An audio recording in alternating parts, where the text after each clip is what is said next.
Hey everybody, welcome back to Darkest Dungeon. We're opening up the Colors of Madness DLC now. We're heading to the Farmstead. This is something I'm not familiar with at all. We have to defeat all the enemies, short run, but I don't, in context, I have no idea what that means.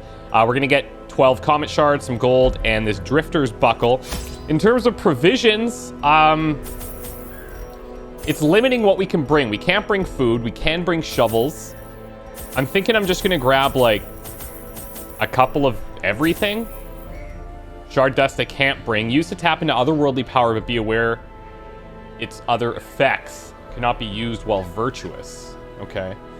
So this might be really under provisioning. Might be over, but we were gonna do our best. We're taking out Kaz, our Flagellant level 1, Lightus, Man-at-Arms level 1, Father Canaran, Demore, Exorcist level 1, and Jeff level 2 with level 3 gear, and these guys we upgraded everything as well. So let's rock and roll. I'm excited for this. Blight had struck the harvest again that year, and the miller was desperate. He came to me, hat clutched tightly in filthy fingers, stinking of sweat and manure. Seated comfortably in my observatory, surrounded by telescopes and other delicate apparatus, I recognized his misfortune as an opportunity, and I agreed to lend him my expertise. I'm stoked. This is like brand new, so I'm excited for this. Today's log is written by Alex B. He writes for Igor the Liar, our bogateer. Glorious. I think there are few words to better describe this first journey. To the Sunward Isles we went, and with the head of an eldritch beast we return. Still, that thing was no joke. But I fought worse before, of course. I do have to mention my companions, though. They were all of great help, but my greatest ally was probably Walter, or perhaps specifically the guy handling him. That cudgel of his was truly a big help in letting me use my technique taught to me by ancient monks to strike the enemy more viciously once they are stunned. Truly, we make a great team, and I hope to fight with him again. Oh, and you will. That's a great combo. Had a great time with it. Okay. Seems safe enough. Oh, literally no map. Celestial Cornerstone. The central fixture is carefully constructed barrier around the farmstead. Breach the barrier. We also have the farmstead's miasma. Minus 10% healing received and extra stress. Cool. Onward. Okay, let's battle. Plow horse. Paw the ground. That's not good, is it? We have a de-stealther. If I remember, I'll try and turn that on. We have a de-stealther there, too. I think that's it. I don't know if these guys will have anything. No. Well, this horse is going to do some damage for sure. These guys have pretty low bleed resist. Biggest resistance is blight. Let's get that going. Speed-wise, too, the horse is quick. They're husk humans and beasts. I wonder if I can... Actually, let's use Riposte to kill him. Confidence surges as the enemy crumbles. Monster waves and respawning. Defeated foes will swiftly be replaced by waves of despicable reinforcements. Your party must endure this onslaught without pause or hope for respite. Because of the strange nature of Time's behavior in the farmstead, you can retreat with no penalty at any time. The kill meter and crystal shards. All farmstead quests have a kill meter, the measure of your might and ambition. Fill it by defeating monsters, and when your tally hits certain thresholds, you'll receive a reward of crystal shards. These rewards increase the further you venture. Back in the hamlet, the jeweler seeks these strange glowing shards. He will trade you for unspeakable artifacts of power. Find him in the nomad's wagon. I can do that. What's the stun? 20? Unless we can kill. 6 to 10, it's possible. Let's throw a stun down here. And then we're kind of at the mercy of this horse, I think. Actually, if we do the ashes, we can start clearing corpses.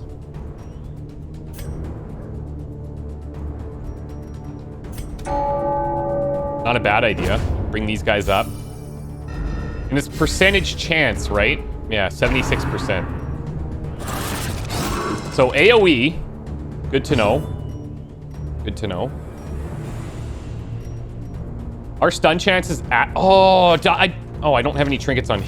Wait, what? Oh, I didn't fully trinket everyone. Excellent. That's fantastic news. So this will do knockback and stun, torches up, and debuff speed. Speed debuff's really nice. This guy dies from the bleed. Nice crit, Jeff. Falls. A death by inches. Okay, so we just need to fill this.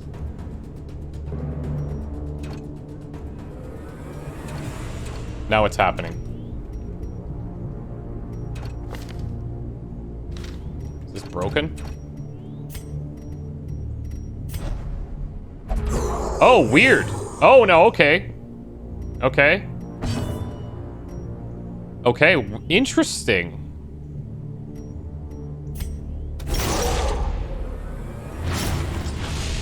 These guys at that 12 mark for health is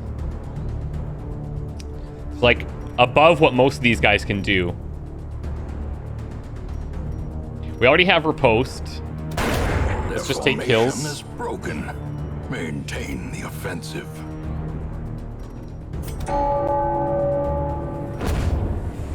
Nobody got that. I guess we probably want to use that when it's a little bit more effective. Nice dodges. These guys don't appear to be doing any AoE, but they do blight, it looks like, if they land. Let's stun out this guy.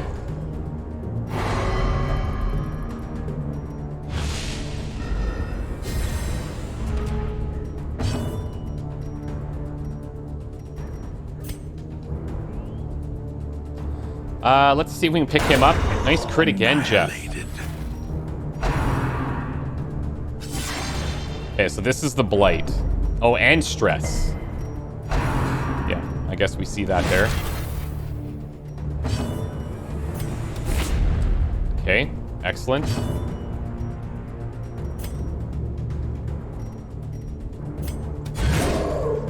We'll stun if we can't kill.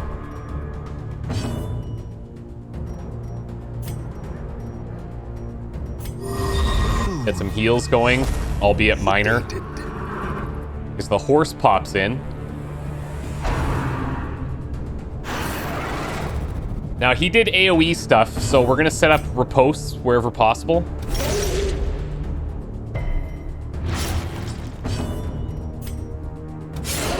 Should be dead now. A momentary abatement. We could definitely be using his damage a little bit more. I'm just not sure, like, how intense we need to be. Nice kill, Lightus. Falls, a faint hope blossoms. Seeds of Madness. Crystalline Aberration. Ears. Oh, that ain't good. That ain't good. End approaches.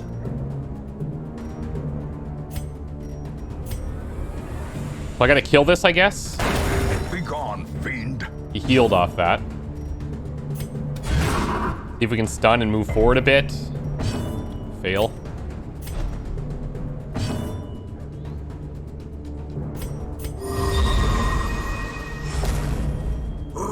So that's really slowing him down when he does this. I guess that's the trade-off, because it clears stuns, clears horror.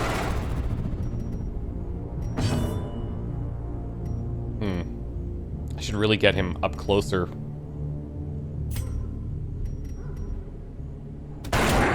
Close.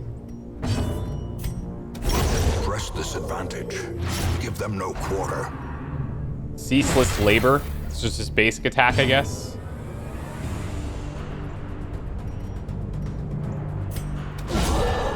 Nice crit off the Retribution. So this is definitely a different way of playing, because you have no maintenance, right? So we would want to bring people that can heal on the regular, de-stressors, and then obviously damage.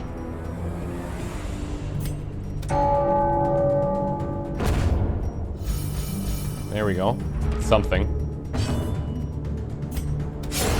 Continue the onslaught. Destroy. 2 riposte coming in. He crits a lot, this horse.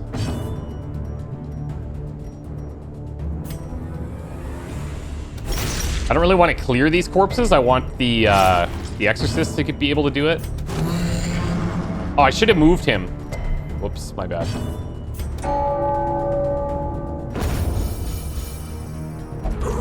Okay. He's new, the foreman. Stir the rabble. The buff. Extra blight chances. And riposte. Interesting.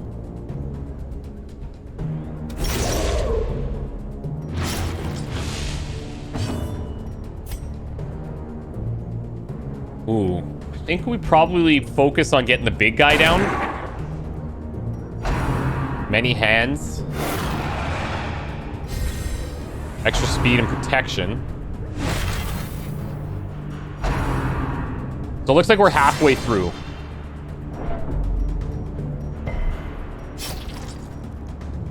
Okay, so he's dead next turn. Or now. Yep.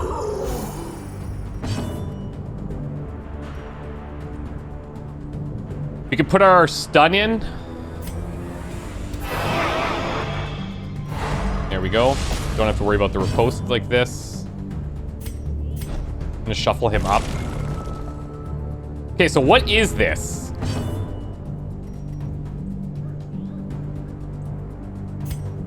$27, $15, $17. He's got his own heal. I don't even have his skill selected. Jeez, what the... Well, alright.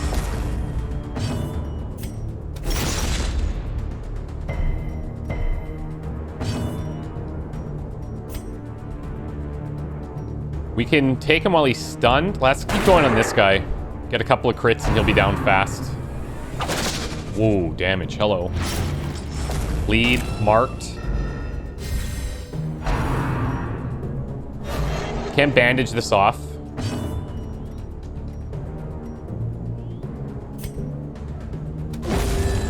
Okay, so when we kill these, we heal. So that's like a little bit of sustain for us. They keep coming, yes. You've noticed. Buffing him, riposte again. Yeah, you definitely want to be making different parties for this. Set up riposte here.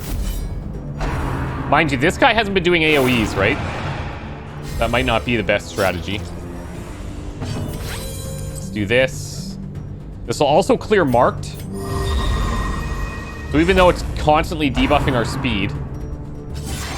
Ouch.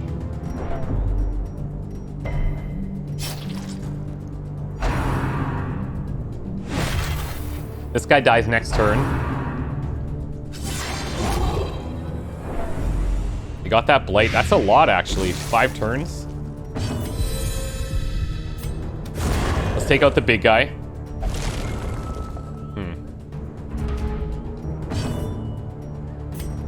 So dead here. Dead if I shoot.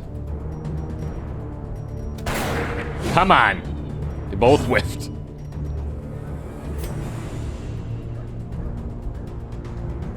A devastating blow.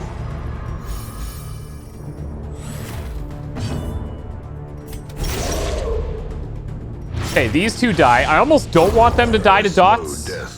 So I can clear the corpses, but that it looks like they have a chance to turn into this. I don't know if it's guaranteed every time or what the deal is with the aberrations. Here we go. Whoa! What? Oh, and then it goes away. But that's a ton of damage. I don't know really how close we are. Visually, we're close, but...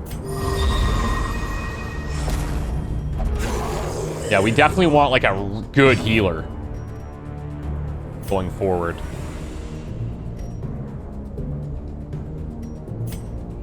I think we just go for the kill here. 95 to hit this one.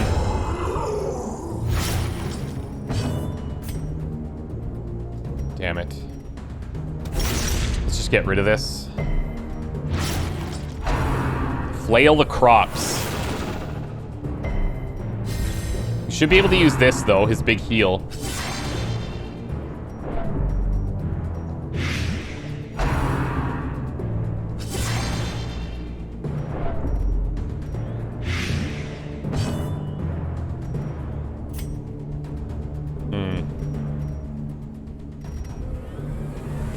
Humans and husks and beasts are the things that we've seen. Let's get a bit of healing, I guess.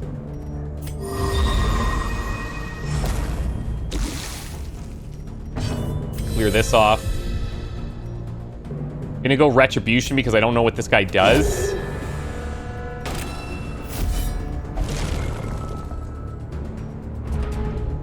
So that bleed cancels when he does this. Speed of -4, so we're all gonna go first. We should definitely use this to heal.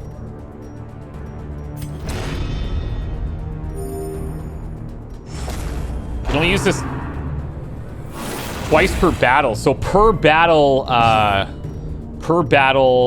skills are not ideal. Another abomination. Heal a tad there. From our lands. Post, nice. Good job, Lightus. Good dodge, Kaz.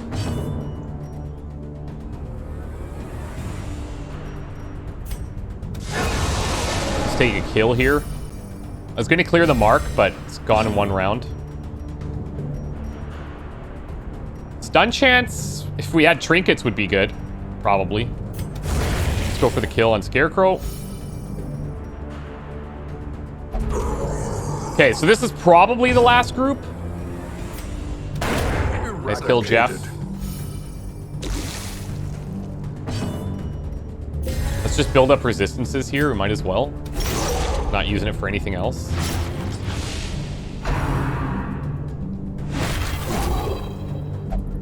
So I wonder if all of the Farmstead stuff is this type of fighting. And there's no... Like, what would I ever use this stuff for if we're not going through anywhere? And this is, like, kind of close. Nice. Be wary. Okay. Triumphant pride precipitates a dizzying fall. So maybe there's more. Maybe there's more to this place. That's obviously a short battle. Collected treasure is just what we brought. 12 comet shards. Not sure how that's calculated. 20 kills. Or is that 12 just including this? I don't know. I got questions. I'm intrigued. Lurker, not super useful for us. Minus 10% chance party surprise is always nice. Extra bleed resist. Okay. Okay. Okay. So a quick one. The poor caretaker. Fanatic will stock parties with infected heroes. Here have affected him. An excommunicated madman has responded to the growing infestation in kind. Fueled by conviction, he's merciless and plies his trade with extreme prejudice. Thankfully, we don't have anybody that is infected by the blood. She's sworn off liquor after a particularly bad night of drinking, so she has a new quirk. She will never drink now, Ash. That's the risk with sending people to the tavern. They come up with these weird things. Lachlan got 56 stress gone. Bellamy is back from her vision quest. And the Fanatic can show up. Okay. Look at that. That's cool. I just want to check something here. So now it says... Medium veteran level 3. Hellions Pin, you have to kill a miller. And I'm guessing it just works the same way? Maybe it's just more enemies? I would definitely build a different party. Something a little bit more traditional, probably. A thing from the stars roams here this week. You might encounter it. Is that like that's a boss, a roaming boss from the Farmstead? This is so cool. There's like a lot of stuff that I'm just seeing for the first time, and it's really nice. Sacred Scroll isn't too bad. Boss, almost boss. I think we want to go Cove if possible. Itinerant Cook gets extra damage, bleed skills. Yeah. 50% damage reflection and plus 20% damage received. So you want to put that on like a super tank. Snake Charmer is the one that we don't have still. Lamia, extra damage, crit. Could be okay in her transformed mode. I'm really tempted to kind of want to do a veteran run. Minus 20 stress if a red seal is in your inventory. Pretty specific. Man-at-Arms. The shield is kind of cool. Stun chance buff is nice. Minus damage is okay. You're reducing damage on riposte, but then we have that gong that offsets some of it. Okay. I'm leaning towards maybe doing... we should go into the Cove, though. We really should. We should go into the Cove and make progress towards the boss. And the idea that I'm thinking of is trying to take out level 2s. We have level 2s with level 3 gear. The gear, in my opinion, makes a bigger difference, just straight damage-wise compared to the skills, but I could be wrong. All right, let's see who's on the stagecoach. Okay, so we have new sisters, itinerant cook, bogateers, another antiquarian, and another cook. Level-wise, we don't have any level 0s.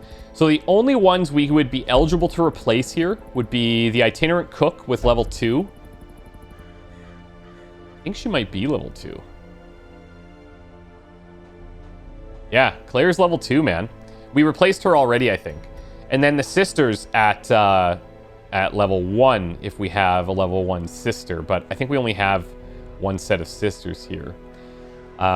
We could, of course, recruit others. I might grab another antiquarian. It's been so long. It took us so long to get our first one. And now she's at level 2, so at her next level, she won't be able to even go on extra, on level 1 quests. So it might be nice to have an antiquarian in case we want to do one of those runs. Okay, everybody, welcome back. This is our new antiquarian, Yordinia versus Stally. Yordinia is a person that truly has nowhere else to go. Nothing to aspire for, nothing to gain, and nothing to lose. She's heard much of the estate, all of it bad. She doesn't wish to be one in the spotlight. She never did, but maybe she could do something to help, even a little. The little girl grew up poor with a poor mother and father. This was nothing new, as the family had never been rich or even well enough off even. They were used to it. Yord helped the family by committing to a few professions and religious sacrifice. She would frequent places left to time to search for things. Oh, places left to time, like old places, to search for things she may be able to hawk to passerbys for a few cents. This also includes local fauna. One day, she found a particularly glowing blue crystal and brought it home. She had to leave shortly after the estate. Very cool. Cool. It's a fitting backstory, too, for the antiquarian growing up poor, and now it's like they cling to those riches. Pretty awesome. Glad to have you. So I've decided we are going to go to the Cove. This is an interesting one. The damage reflection's pretty good, but you're buffing the damage received. There might be trinkets that offset some of that damage received. Maybe a bit more specific. But I don't know. This could be kind of cool to try. And I'm trying this with one level 3 character, Lachlan here. And we're going to take out Ash, who's level 2 with level 3 gear. Nara on her first mission here with the level 3 gear, level 2, full healing support. And then we've got Lilith Darkblood, level 2, level 3 gear with the succubus stuff here. Extra stress healing done and takes extra stress when not guarded. So the only way that really comes into place is using Protect Your Goddess. And we get a little bit of extra stress when she transforms for the party. I don't know if it's necessarily that good of a trinket, but I kind of want to just try it out and see how it feels. We're offsetting the stress from the Junia's head with the Book of Sanity that we got. We are offsetting the Dismas head stress with the Solar Crown, ideally, if we can keep it above 75. And then lastly, with Lachlan, we've got the Kushinbu's head for the attack marks and Survival Guide for some extra scouting chances. There's some decent mark synergy in here as well. And I think the Grave Robber fits nicely with the Blight and the Mark synergies. So I don't even think we need to go Mark for death. We'll just do the attacks, and then we'll do follow-ups with these guys. And his speed is lower than theirs, so theoretically he should be going first most of the time. Now, we don't have a ton of money, and we're pretty much maxed out in terms of, like, these upgrades. It's going to be a while before we can get rank 4 unlocks for gear and for skills. But let's see what we can do here. Right, no, these guys are good for skills, my bad. Or for armor. Is there anything we need to do here? Nah, we're good everywhere. We're good everywhere. We're good everywhere. We're gonna have to spend some time upgrading this. So these few unlocks are gonna be our next big hold-up, I think. Reduce trinket cost, increase number of trinkets. So, does the note... Is this where this will show, I guess? For trinkets that we can buy for the shards. And this does seem to be our quest reward. This is a... How long is this? A medium run. Do we have a nighttime ambush? Pilfer. Yes. Prevent nighttime ambush here. I'm curious if you guys know the answer to this. Sanctuary, this skill. It says, if religious, prevent nighttime ambush. She's obviously a religious class, so why would that ever not apply? Let me know if there's something that I don't totally understand there. Minus 15 stress for 4 battles. I wouldn't mind just unlocking some general encourages or options. I'm gonna do this. Make it a little cheaper. More than brutal bloodletting. They must learn to survive. And we'll unlock hers too. Remove wound care. And his is already good. Yeah, okay. I think we can go with this. I think it'll be a fun party. We have some good synergies for the Cove, I think. We're going against bigger enemies. I'm a little concerned that we're level 2s, but they all have the best gear. So I'm hoping that that kind of offsets. Anyways, today's mission might have been a little bit shorter, but it was our first time going into the farmstead. I'm interested to see the progression of the farmstead, and I don't want to look anything up. So if you're wondering, like, why don't you just look up and see what it does? Because I like being surprised. It's fun. And learning these new areas is really, really cool. So anyways, we're going to go to the Cove, start clearing path to the boss. Probably head to the Sunward Isles next, spend maybe a couple missions in there. And then we'll probably do boss. We'll, like, kind of maybe alternate between killing a boss and then clearing a path, killing a boss, clearing some paths, that kind of thing. So that we have, like, a nice variety as we go forward. Anyways, guys, I don't think we need to put many people in for stress. I could flagellate Kaz here. Seems like an awful lot of money for not a terrible amount of stress, but I guess we should do it. I guess. All right, guys, thank you so much for watching. We'll see you in the next one. Bye.